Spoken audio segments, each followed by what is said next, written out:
Buenos días. ¿Qué tal? ¿La semana ha sido buena? ¿O más o menos? Muy bien.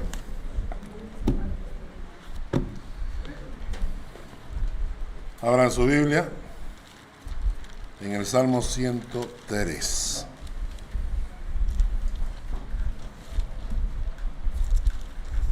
Salmo 103.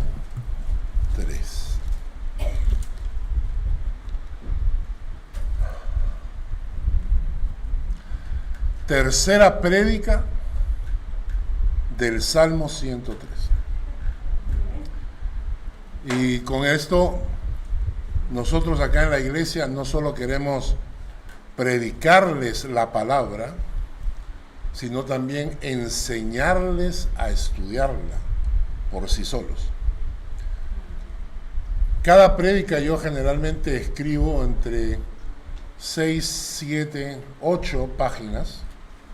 Quiere decir que solamente del Salmo 103 tengo cerca de 24, 25 hojas escritas de las prédicas que hemos tenido, y que bueno, eso queda para el futuro, ¿no? Pero tenemos que aprender cuando leemos la palabra a observar, ¿no? La semana pasada vimos, por ejemplo, cómo Dios perdona, ¿recuerdan? Solamente de los versículos 8 hasta el 14, vimos que hay 6 maneras o 6 aspectos del perdón de Dios, ¿no? Dios es paciente en el versículo 8, misericordioso y clemente. Dios es paciente. El versículo 9 se enoja, pero no dura para siempre, ¿no? Versículo 10, por su amor no nos castiga como merecemos. Versículo 11, su misericordia se intensifica sobre los que le temen. Y decíamos que hay algunos de nosotros que somos tan burros que necesitamos doble porción de misericordia de parte de Dios. Y el versículo 12 aleja el pecado de nuestras vidas. Y el versículo 13 y 14 se compadece de nosotros. Entonces, hemos estado observando el Salmo 103, pero me quedé con los versículos siguientes, y es un tema que a mí me apasiona. Y quiero que lo leamos juntos. Es el Salmo 103, versículos 15 hasta el 18. Y al final terminaremos con los versículos 19 al 22. Hoy día vamos a terminar el Salmo 103. Versículo 15 dice: el hombre como la hierba son sus días, florece como la flor del campo, que pasó el viento por ella y pereció, y su lugar no lo conocerá más. Mas la misericordia de Jehová es desde la eternidad y hasta la eternidad sobre los que le temen, y su justicia sobre los hijos de los hijos. Está hablando de los nietos, ¿eh? Sobre los hijos de los hijos, sobre los que guardan su pacto y los que se acuerdan de sus mandamientos para ponerlos por obra. Esta porción que acabamos de leer, de los versículos 15 en adelante, tiene 2 partes. Los primeros versículos, versículos 15 y 16. El hombre, como la hierba, son sus días. Florece como la flor del campo, que pasó el viento por ella y pereció, y su lugar no la conocerá más. El hombre, como la hierba son sus días, florece como la flor del campo. Hay personas que nosotros hemos conocido desde que nacieron, Lorena, Alejandro, personas que hemos conocido desde niños, que llegaron chiquititos, ¿no? Daniel, Nicolás, Nicky, Claudia, ¿ah? Leo Daniel, ¿no? Cuando llegaste a la iglesia, ¿tenías un solo hijo? Dos. Allá tenías dos. Diego tendría como unos 9, 10 meses. Imagínense. Diego, sí. Y vemos cómo crecen, ¿no? Y el otro día yo, pasando por acá de regreso, la vemos a Lorena, ¿no? Una mujer. Ya no es la niña que conocimos, es una mujer. Y es interesante porque el texto dice acá, el hombre, como la hierba son sus días, florece como la flor del campo.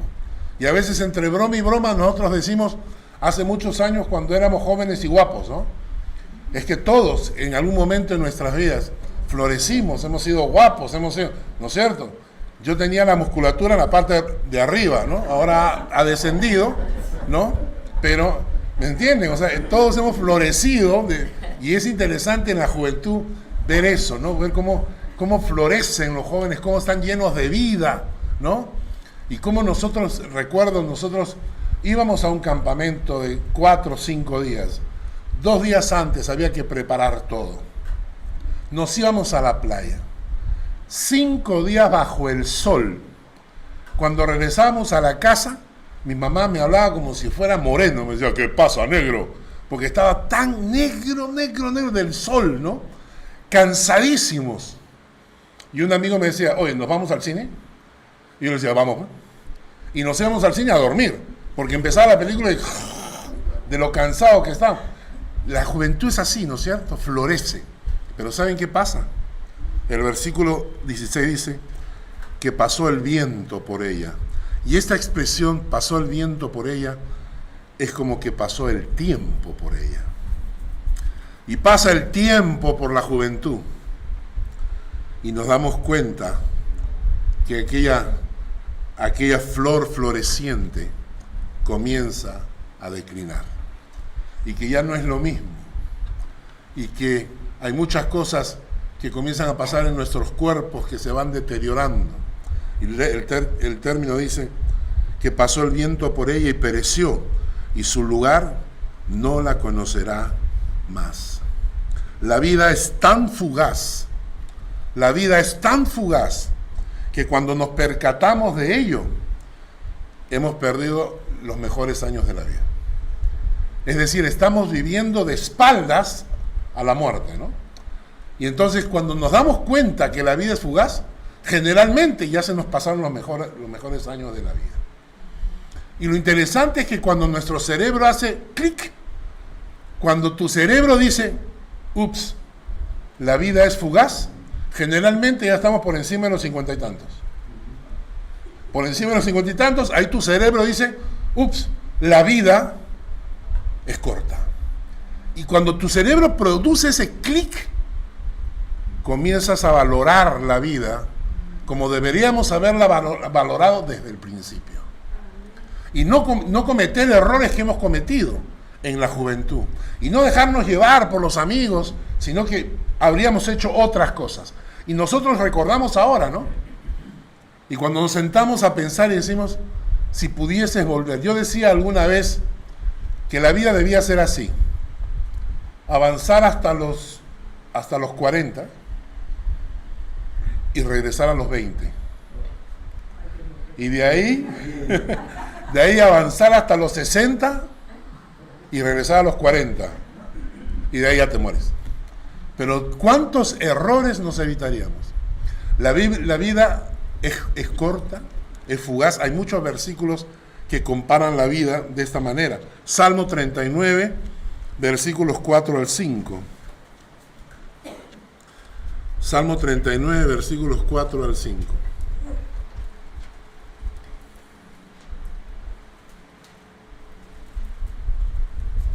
Hazme saber, Jehová, mi fin, y cuánta sea la medida de mis días. Sepa yo cuán frágil soy. He aquí diste a mis días término corto, y mi edad es como nada delante de ti. Ciertamente es completa vanidad todo hombre que vive. La palabra vanidad significa etéreo, como humo, ¿no? Ciertamente es humo la vida de un hombre. Pero qué fuerte, ¿no? Hazme saber, Jehová, mi fin, y cuánta sea la medida de mis días, y sepa yo cuán frágil soy. He aquí diste a mis días término corto, y mi edad es como nada delante de ti. ¿Y cómo cambiaría nuestra vida si supiéramos cuál es la medida de nuestros días? ¿Cómo cambiaría mi vida si supiera yo cuán frágil soy? ¿Y cuántos, dice acá, diste a mis días término corto? ¿Cómo trataríamos a la gente que nos rodea si supiéramos cuánta es la medida de sus días? ¿Cómo tratarías a tu esposo si supieras cuándo va a morir? ¿Qué tal? Te dicen, porque no lo esperamos, ¿no? No lo esperamos, pero ¿cómo reaccionaría Valentina si le dijeran, te cuento, Luis Carlos tiene una enfermedad que probablemente muere en el 2024? ¿Cuál es tu reacción? ¿Cuál es tu reacción como padre? ¿Qué pasaría si te dijeran, oye, ¿y qué tal tu mamá? ¿Qué tal tu papá? Lindo, precioso. Bueno, te cuento que este año mueren. ¿Cómo cambiaría nuestra percepción con nuestra actitud hacia la gente si supiéramos que tiene fecha de vencimiento? Comenzaríamos a tratarlos diferentes. Comenzaríamos a amarlos más. Trataríamos de que sus días fueran los mejores felices, ¿no es cierto? Los días más felices. Porque sabes que tiene un término, pero les cuento, tenemos un término. Sino que vivimos de espaldas a la muerte. Y cuando nos da el término, y cuando llega la fecha de vencimiento, y se fue, y entonces decimos, ¡ay! ¿Por qué no? ¿Por qué no le dije? ¿Por qué no hice? ¿Por qué no busqué? Ya se te fue. Otro texto bíblico. Primera de Pedro, capítulo 1, versículos 24 al 25. Primera de Pedro 1, versículos 24 al 25. Porque toda carne es como hierba, y toda la gloria del hombre como flor de la hierba. La hierba se seca y la flor se cae. Mas la palabra del Señor permanece para siempre. Y esta es la palabra que por el Evangelio os ha sido anunciada. Nuestras vidas son como la hierba, la gloria del hombre como la flor de la hierba se seca, la flor se cae. Pero lo único que permanece para vida eterna es la palabra de Dios en tu corazón. ¿Ah? La historia creo que se las conté alguna vez de este muchacho que se salvó, Rick Elías. Él estaba en el vuelo 1549, ese que aterrizó en el río Hudson, en Estados Unidos, ¿no? Y leí su comentario, y dice que él estaba en el avión y escucha una explosión, y entonces se voltea y ve que uno de los motores se ha apagado, y le pregunta a la aeromoza, le dice, ¿qué pasó? Y entonces la aeromoza tranquila le dice, no se preocupe, se ha apagado uno de los motores, pero el avión puede volar con un motor, ¿no? En ese instante él escucha otra explosión, y antes de poder preguntarle a la azafata qué es lo que estaba pasando, escucha por la radio al capitán decir, prepararse para el impacto. Y entonces él cuenta que en ese momento aprendió 3 cosas. La primera, se los leo, aprendí que todo puede cambiar en un instante. Todo puede cambiar en un instante. Y en esto dice, tenemos esa lista de cosas que hacer antes de morir. Esas cosas que queremos hacer en vida. Pensé en toda la gente que quería decirles que los quería y no lo hice. Pensé en errores que cometí en mi vida que no reparé. Todas las experiencias que había querido tener y nunca tuve. Y lo que es peor, dice él, me acordaba de que yo tenía en casa una colección de vinos finos que no me iba a poder tomar. Estuvo en mi casa hace unos días atrás un amigo de la infancia, Gerardo Borges. Si está escuchando, Gerardito, él es mi hermano. Más que mi amigo, él es mi hermano. Nos criamos juntos. Hace 1 año y medio, su esposa venía manejando por el freeway en Estados Unidos del lado derecho. En medio había un muro de concreto que separaba la carretera del lado izquierdo, los autos que venían en sentido contrario. 2 trailers venían haciendo carrera. Y por hacer esa carrera, uno de los trailers se choca contra la barrera de concreto, se levanta y se va contra el carro de ella. Ella frena y con el golpe y con todo le destrozaron el pie, la rodilla, o sea, prácticamente casi la mata. Nosotros la conocimos a ella y la vimos ahora, caminando con sus muletas, ¿no? Tratando de recuperarse, ¿no? Y ella dijo, en un instante cambió mi vida. En un instante. Ya no es lo mismo de antes. Ya no puede caminar rápido. Ya no puede hacer todas las cosas en la casa. Ahora tiene que andar con sus muletas permanentemente por el dolor que tiene. Ya no es lo mismo. La vida de mi amigo Gerardo cambió también. En un solo minuto. Y cuando llega ese minuto que no te lo esperas, ese instante que no te lo esperas, te acuerdas de todas esas cosas que quisiste hacer y no hiciste. De todas esas personas que quisiste decirles que los amabas y que no pudiste. Y él termina diciendo, ya no quiero aplazar nada en mi vida. Ya no quiero aplazar nada en mi vida. Ahora, claro, no vayan a su casa y se emborrachan con todo el vino, pero dice que, él cuenta, dice que ya no tiene vinos finos en casa. Se los toma con su esposa en el almuerzo. Eso de que voy a guardar esto para una ocasión especial, ya no hay. Si llega la ocasión especial, sale a comprar. Pero no va a guardar nada, porque ya no aplaza nada, ¿no? La segunda cosa que él cuenta, dice, la segunda cosa que aprendí ese día, mientras evitábamos el puente George Washington, pensé que tenía un gran pesar, un gran dolor. He vivido una vida buena, en mi humanidad, con mis errores. He tratado de mejorar en todo lo que hice, pero en mi humanidad también di lugar a mi ego. Lamenté el tiempo que desperdicié en cosas que no importaban, en lugar de con gente que importaba. La gente es más importante que las cosas.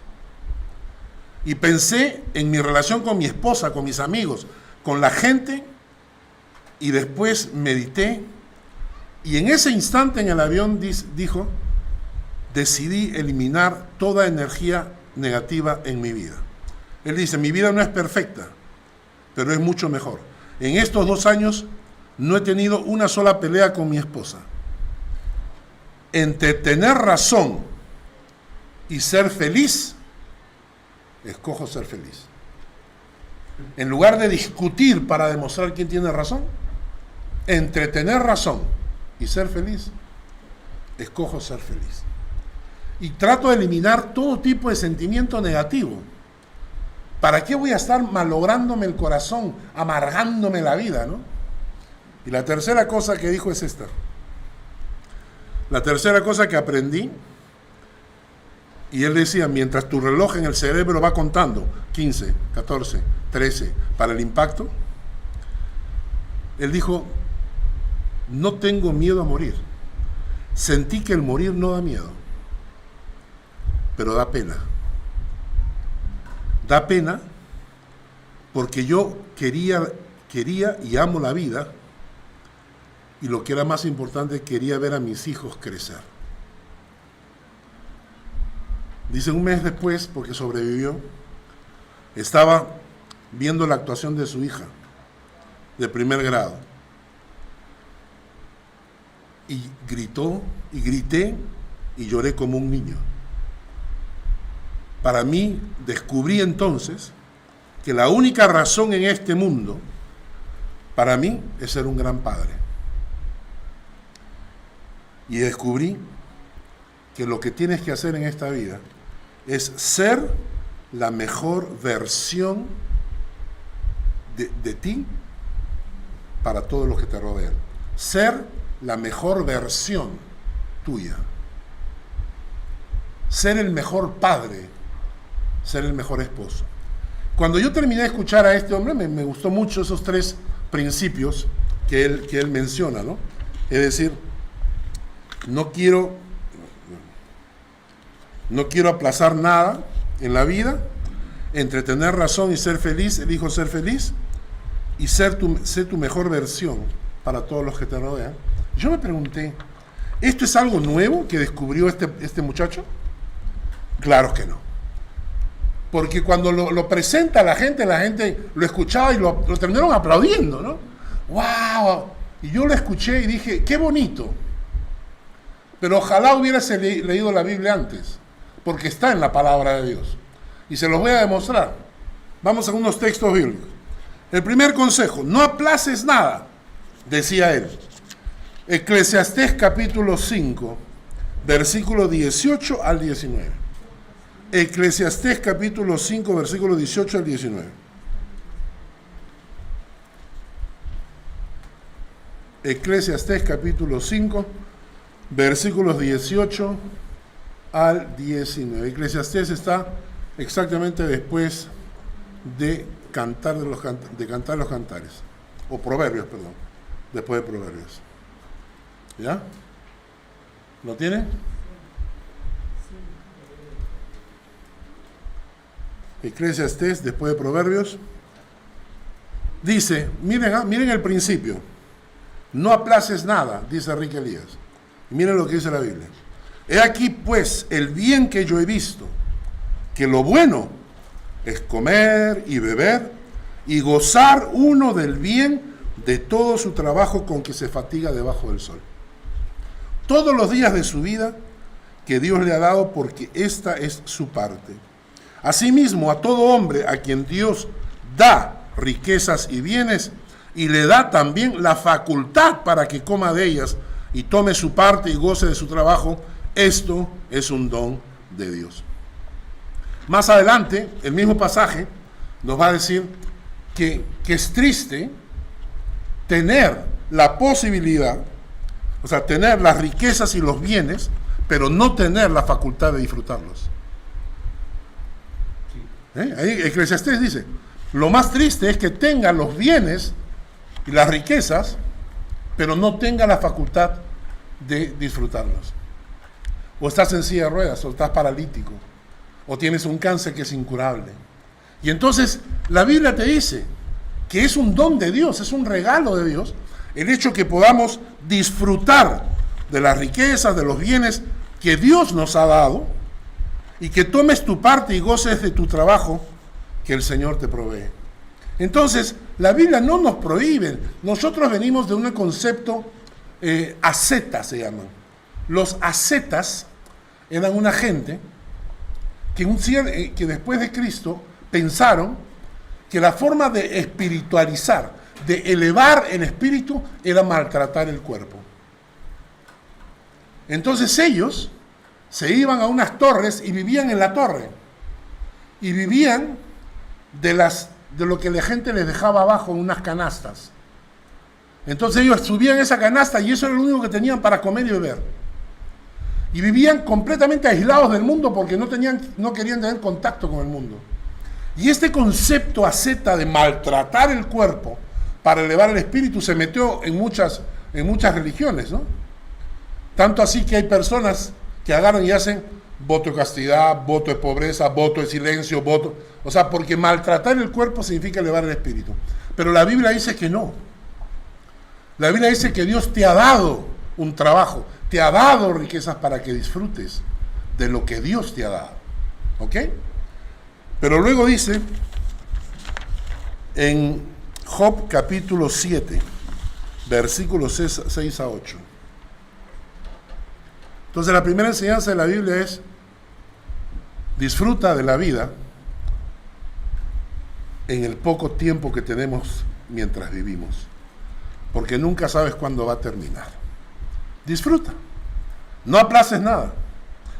El otro consejo de Enrique Elías: dile a los que te rodean que los amas. En Job capítulo 7, versículos 6 al 8. Job capítulo 7, versículos 6 al 8.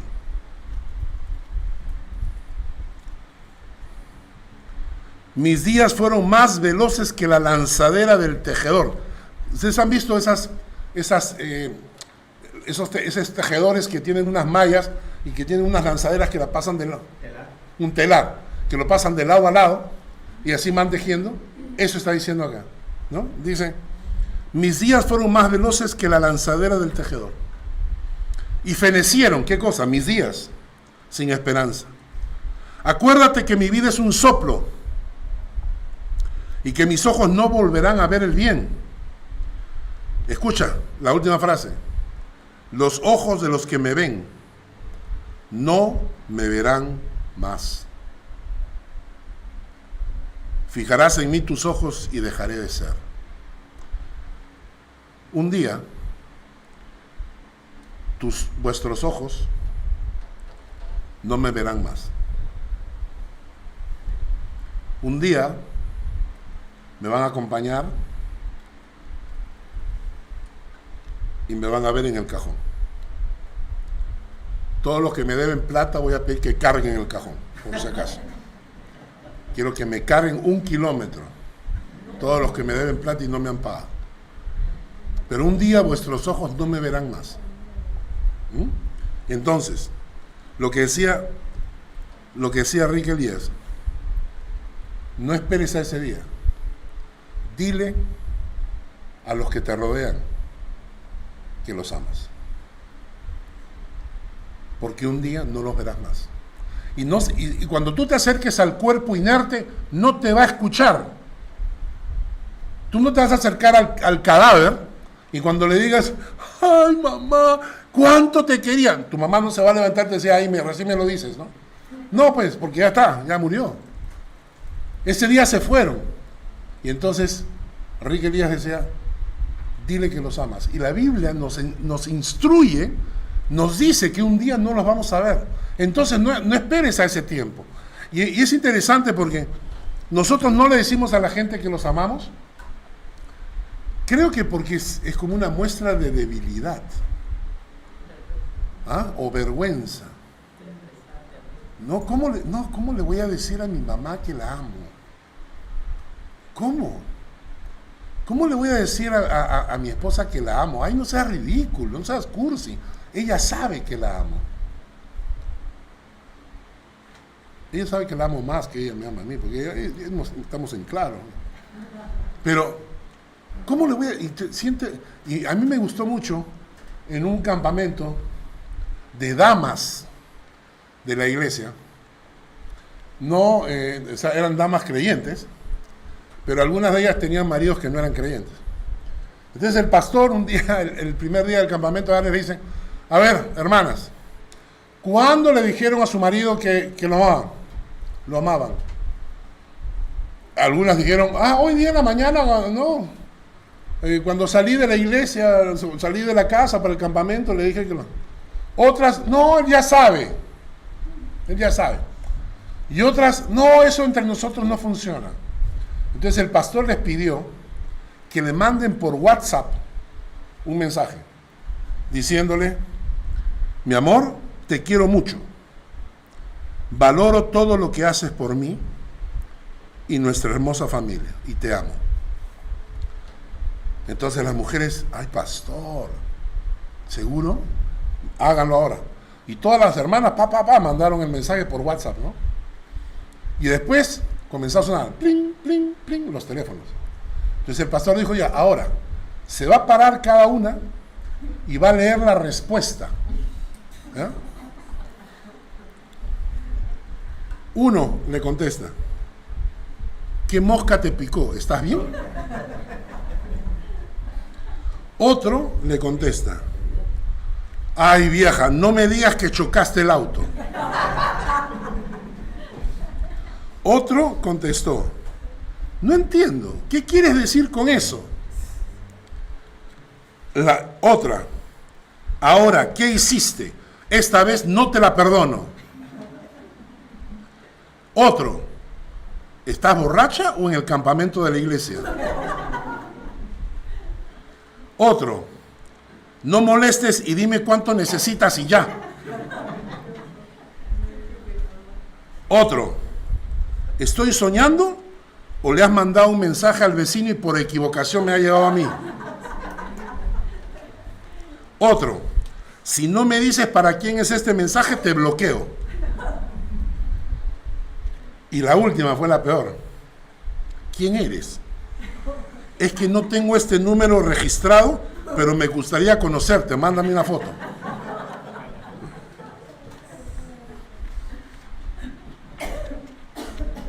Hermanos, un día no vamos a ver a nuestros padres, un día tu esposo no estará, tu esposa no estará. Aprende a decir que lo amas, que lo quieres. Y la verdad es que yo tengo que confesar que yo en mi vida matrimonial he sido muy seco. Durante muchos años yo no lo decía, porque quizás sentía como esa mi respuesta, no, eso no se dice, yo no soy romántico, ¿no? Pero eso está mal. Interesante, ¿no? Siguiente consejo, bueno, ahorita, vamos ahorita, a ver, Hugo, díselo a Janet. ¿Qué le digo?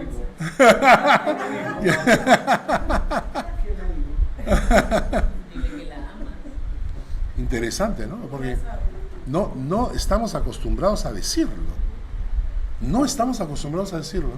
Sería bueno que los esposos lo hicieran, que los hijos lo hicieran. ¿Sí? Para nosotros es importante demostrar eso, y incluso para dormir, para salir, lo que sea. Alex ya no sale de la casa si no es antes. Si yo le digo, ¿puedes irte? Le dice, no, espera, tú no te vas. Necesito darte la bendición, mamá, ven aquí. No quiere que me vaya. Qué lindo. Y lo mismo para él. Qué bueno. Nosotros lo decimos, muy constantemente, igual mismo. Qué lindo, qué lindo. Muy bueno. Pero interesante porque a veces tenemos tanto miedo y llega un día en que ya no los tenemos a nuestro lado. Con mis hijos, yo tenía esa costumbre. Cuando ellos iban a salir a la calle, yo los abrazaba y yo les decía, te quiero, papi, ¿no? Y mis hijos siempre me contestaban, yo te quiero más, papá. Y yo les decía, no, yo te quiero más, y si dices otra vez te pego. Y ahí quedaba la conversación. Otra cosa, dice, Rick Elías decía, entre tener razón y ser feliz, escoge ser feliz. Y miren lo que dice la Biblia, 1 Pedro capítulo 3, versículos 10 al 11. 1 Pedro capítulo 3, versículos 10 al 11.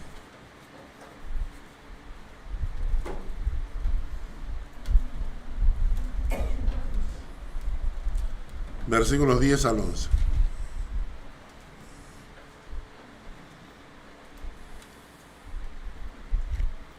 Recuerden el pensamiento. Entre tener razón y ser feliz, escoge ser feliz. O sea, en lugar de pelear, escoge ser feliz. Porque el que quiere amar la vida y ver días buenos, refrene su lengua de mal y sus labios no hablen engaño, apártese del mal, haga el bien, busque la paz y sígala. ¿Entendió? Rick Elías dice, yo descubrí que hay que escoger ser feliz. La Biblia te dice, el que quiere amar la vida y ver días buenos, refrena tu lengua, cuidado con lo que dices, cuidado con decir frases hirientes que después te vas a arrepentir, cuidado de los momentos de crisis donde la gente dice cosas que después se arrepiente toda la vida. Refrena tu lengua, tus labios no mientan, no engañen, Porque cuando la gente se entera de que los has engañado, se defraudan para siempre. Apártese del mal, haga el bien, busque la paz y sígala. Y el siguiente consejo era: sé tu mejor versión de ti mismo. Y aquí encontré 3 versículos que quiero compartir con ustedes. Eclesiastés capítulo 9, versículo 9.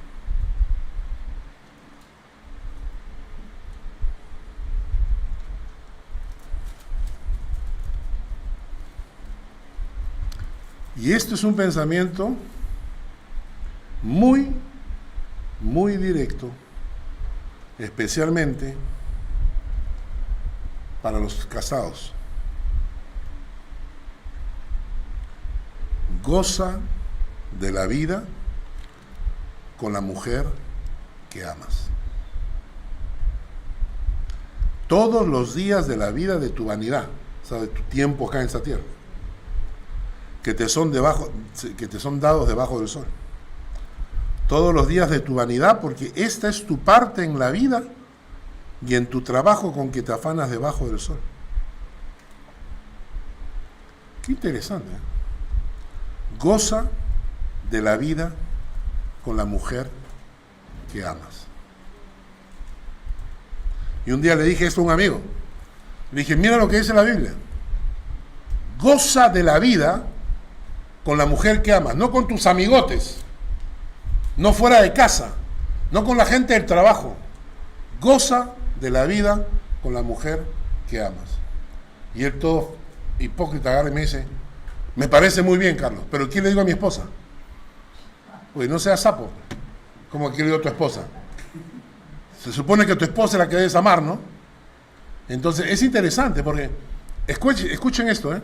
Dice la Biblia que debemos amar a las esposas como Cristo amó a su iglesia, ¿no? Y el texto: así también los maridos deben amar a sus mujeres como a sus mismos cuerpos. El que ama a su mujer, a sí mismo se ama. Nadie aborreció jamás a su propia carne, sino que la sustenta y la cuida, como Cristo a la iglesia. Y hay un texto en Eclesiastés 2:24, porque este texto que acabamos de leer, por ejemplo, goza de la vida con la mujer que amas, es para gente joven. Goza de la vida con la mujer que amas, para gente joven. En la medida que van pasando los años, a veces el amor en el matrimonio se va enfriando. Pero hay un texto muy interesante en Eclesiastés 2:24.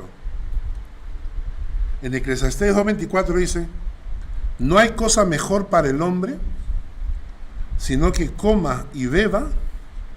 Perdón, estoy equivocado. En Proverbios 5:18. Proverbios 5:18. Proverbios 5:18.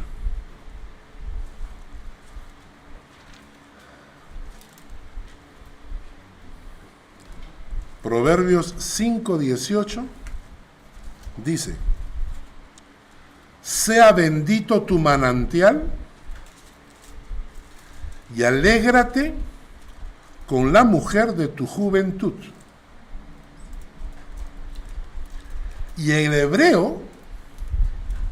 hebreo, este pasaje dice: sea bendito tu manantial y alégrate con aquella mujer que tuviste en tu juventud. Es decir, te casaste y la mujer te dio su juventud, pero llega un momento en que esa juventud pasa, las arrugas llegan, los cuerpos se deterioran, no podemos dejar. Y si hay algo que creo que realmente ofende a Dios, es que después de haber tenido esa mujer que te dio todo en su juventud, seamos tan miserables de cambiarla por alguien más joven. Porque es lo mismo que hacemos con Dios. Si Dios no nos satisface, nos buscamos otro. Y es interesante porque para nosotros los que estamos casados ya como 600 años, interesante, disfruta de tu vejez con aquella mujer que te dio su juventud. Y uno va a necesitar del amor de Dios, porque a través de los años, los caracteres, los errores, la vida va cambiando, y uno va viendo a la esposa desde otro ángulo. Ya no lo ves como esa muchacha que te llenaba de pasiones, ¿no es cierto? ¿Ah? La mucama. No, el amor cambia. Ah, el amor cambia. El amor cambia. Es correcto, es correcto. Entonces, es cierto, ya es diferente, porque la esposa con la que tienes no es esa jovencita que tenías en un principio. Y es ahí. Y sobre todo, ¿sabes qué? Cuando tus hijos se van de casa. Cuando ese vacío, cuando tienes el nido vacío y escuchas que tus hijos ya no están ahí. Hermanos, la vida se va como el viento. Y la Biblia nos enseña, hay que disfrutar de la vida, sí.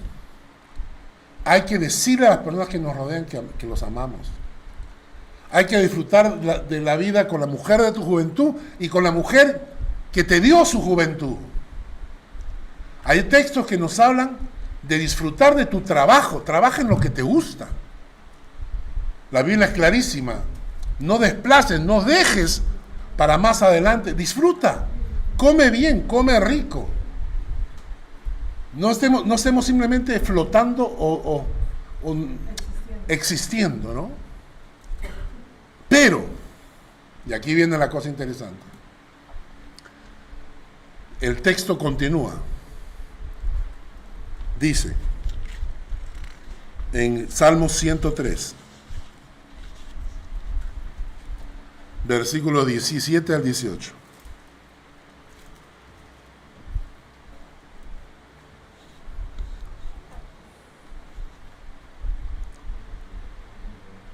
Mas la misericordia de Jehová es desde la eternidad y hasta la eternidad.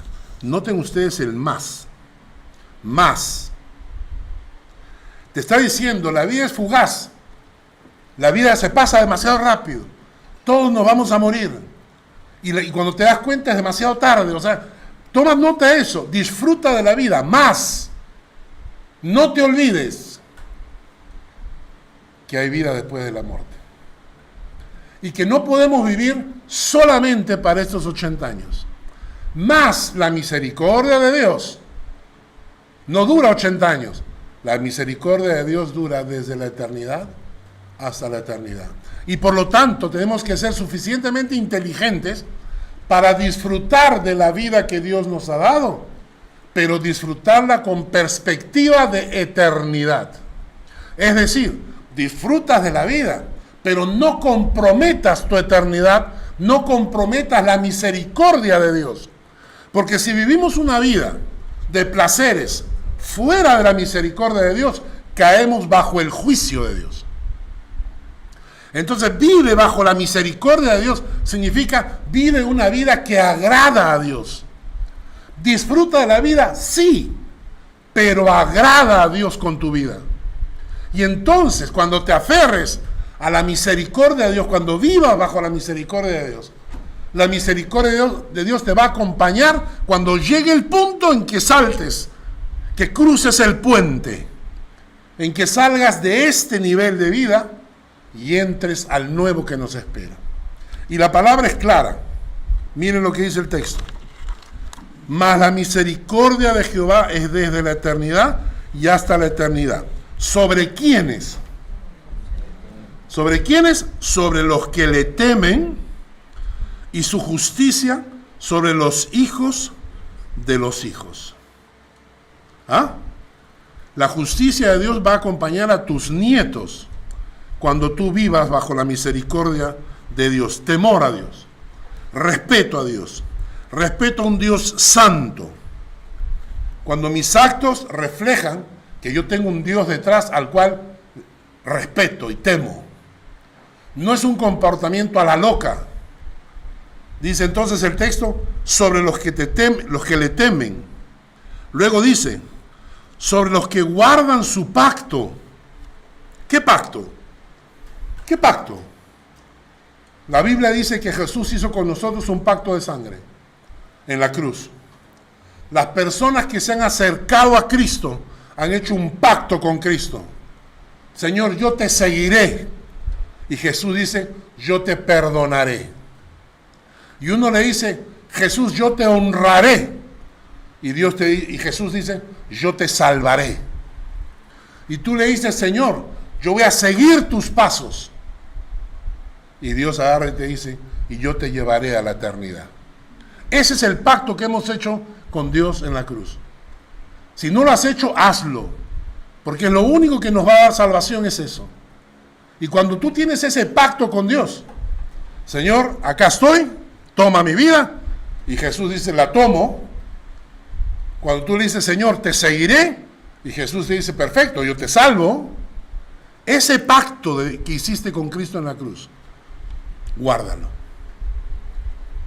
No lo rompas. Sobre los que guardan su pacto. Y por último, sobre los que se acuerdan de sus mandamientos para ponerlos por obra. Sobre los que se acuerdan de sus mandamientos para ponerlos por obra. Los mandamientos no son para saberlos, sino para obedecerlos. ¿Ustedes saben cuál es la diferencia entre los hijos de Dios auténticos y los religiosos? Los religiosos se engañan a sí mismos, se autoconvencen de que son buenos, porque obedecen selectivamente a la palabra. ¿Qué significa obedecer selectivamente? Seleccionan lo que quieren obedecer y lo que no. Los religiosos visitan al Señor, nunca se integran al cuerpo de Cristo. Lo puse hoy día en la mañana en el chat de la iglesia. Me hizo recordar a mi abuela. Si lo han leído, yo era el único hombre en mi casa. Vivían 13 mujeres. Y yo. Tías, primas, una chiquita que mi abuela criaba, mi mamá. O sea, eran 13 mujeres en mi casa y yo. Entonces yo era el que tenía que acompañar a la abuela, cargar la bolsa, ir al mercado, ¿no? Comprarle el pan. Yo decía, ¿por qué no manda a mi hermana? No, porque es mujer. Así era mi abuela, estilo antiguo, ¿no? Me levantaba a las 6 de la mañana y me decía, levántate porque nos vamos a la misa. Yo tenía que acompañarla porque mi abuelita caminaba despacito y ella tenía miedo de caerse. Entonces quería que yo la acompañe. Y siempre me decía esta frase, levántate, vamos a escuchar misa. Entonces yo le decía, ¿para qué vamos a escuchar misa? Porque así es, tenemos que escuchar misa para que nos vaya bien. ¿Qué significa escuchar misa? Llegas, te sientas, oyes, termina, sale, te vas, y haces tu vida como te da la gana. Y ya. Y mi abuela quería todavía a 6:30 de la mañana, porque a partir de ahí llegaban los tíos para el almuerzo, había que cocinar y toda la cantaleta, ¿no? Vamos a escuchar misa. ¿Saben que hay muchos creyentes que van a escuchar misa en la iglesia evangélica? ¿Van a escuchar misa? ¿No? Vamos. Ya empezó la alabanza. No importa. Mientras lleguemos para la prédica, o sea, lo importante es escuchar la prédica, no adorar a Dios. La diferencia entre escuchar misa y congregarte en el cuerpo de Cristo, ahí lo he puesto en el chat, tiene 6 características. Vienes para adorar a Dios. 1. Es cierto que vienes para escuchar y edificarte en la palabra. 2. Vienes para traer a tus hijos para que los instruyan en la palabra. 4. Vienes para traer tus ofrendas y no para limosnearle al Señor. 5. Vienes para tener comunión con la gente de la iglesia, porque somos el cuerpo de Cristo. Y 6. Vienes para servir al Señor de alguna manera. Eso es congregarse de acuerdo a la palabra de Dios. El resto es venir a misa. Hermanos, hay que disfrutar la vida, claro que sí. Hay que hacer que nuestros hijos disfruten la vida, claro que sí. Pero siempre con perspectiva de eternidad. La misericordia de Dios sobre los que le temen, sobre los que guardan su pacto y sobre los que se acuerdan de sus mandamientos para ponerlos por obra. Y después de haber estudiado el Salmo 103, el autor del Salmo dice, hablan Salmo 103 y con eso terminamos.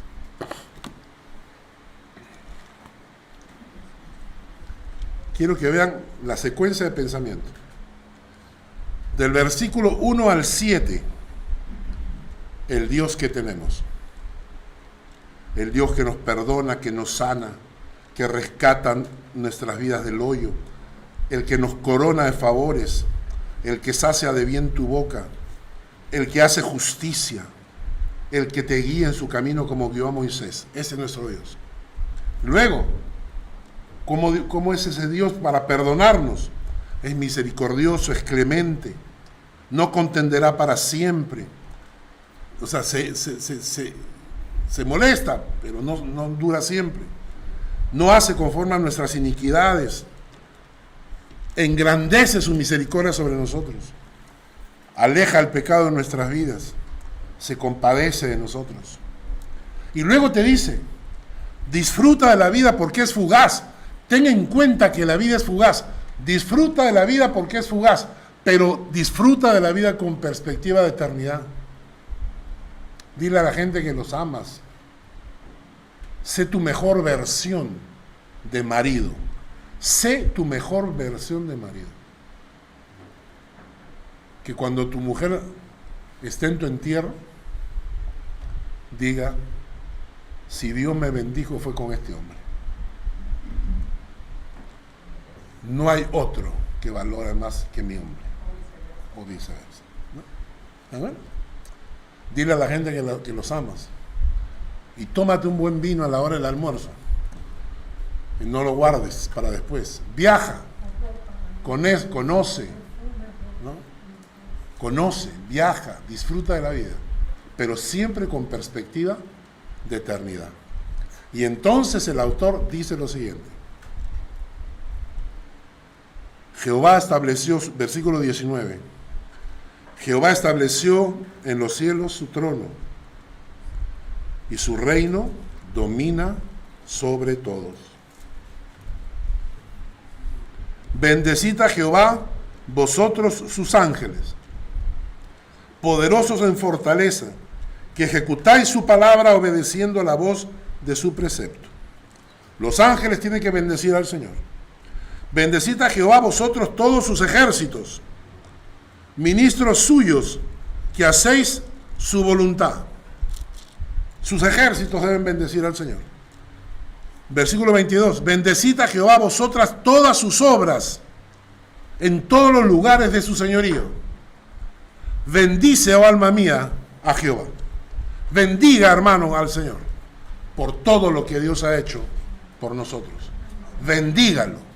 Usted mismo sea una bendición, que cuando Dios mira la tierra y lo vea a usted, proclame en el cielo, este es una bendición para mí.